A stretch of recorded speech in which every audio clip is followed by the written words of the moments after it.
In the previous video, I did a long explanation of how tenses work in Greek, and so if you've watched that video, this lesson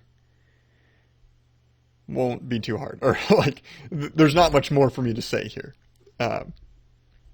So let's just go over quick this lesson 10.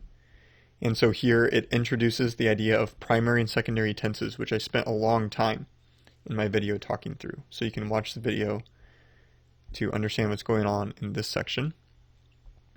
Kind of action here is what I'm calling verbal aspect, or what you'll see as verbal aspect. So if you want to link my video to this section. Okay, and then it goes into the imperfect. So let's go back to my chart here. So the imperfect is the secondary tense of the imperfective aspect. And you can see the forms here. They all have the epsilon at the beginning, which is called the augment. This alerts you that we're in the past tense. We're in the secondary tense endings. So you can see all the endings here. Elion, Elues, Eluin, and so on. And you notice here that the first singular and the third plural are identical. So there will be some times where things are ambiguous. You'll be able to tell by sentence context and whether the subject is ego, I, or whether it's a plural something is how you would be able to tell. But these are some new endings that you will have to learn. There is you have the omen, which is easy, and the ete, which is easy that you see. And you still have the sigma on the end of the second. So there's familiarity there. So the main thing is the first and third plural, and the third singular is a little different.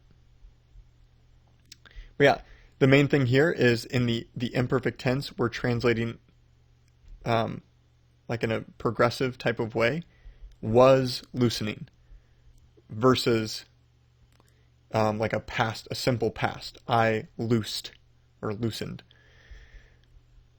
The imperfect uses that past progressive translation. Okay, next it goes into the forms of the augment, which is that epsilon at the beginning that tells you that it's past tense. So normally it'll just be an epsilon that sits at the front. But if there is a vowel, if the verb that you're using starts with a vowel, it won't just sit on the front. Instead, it will contract in some way or combine in some way with the vowel. So alphas become etas. Epsilons usually become etas. Echo is unusual that it becomes a epsilon iota diphthong there. That's unusual. Normally they become etas. The omicron becomes an omega here. Those aren't as common. There's not many verbs that start with omicron, but yeah, omega there.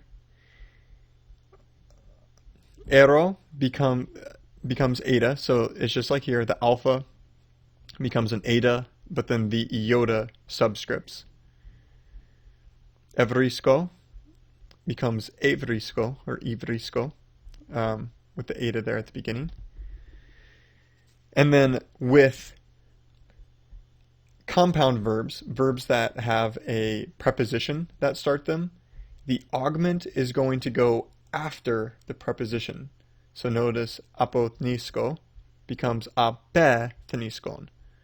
The augment there standing in for the omicron in the apo. Apoktino comes apektinon. Right there after the preposition. Same with kata becomes kate. And then it notes a few irregular ones. Thelo, instead of becoming ethelon, becomes ethelon with the eta there at the beginning. That's because in classical Greek it used to have an epsilon as its first letter. Okay, and then it gives you the imperfect forms of Amy, which, if you remember, Amy is always going to be irregular to be, so it will give you the forms of Amy in each of these tenses. And some of them are the same, like you can see the men and the te, the sigma there. So there's some similarities, but often you're going to have to just memorize these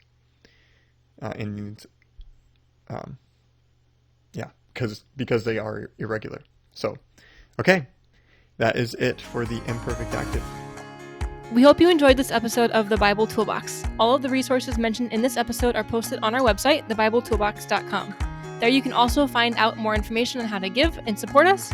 And we have loved all of the encouragement and feedback we've received from you. So thanks so much.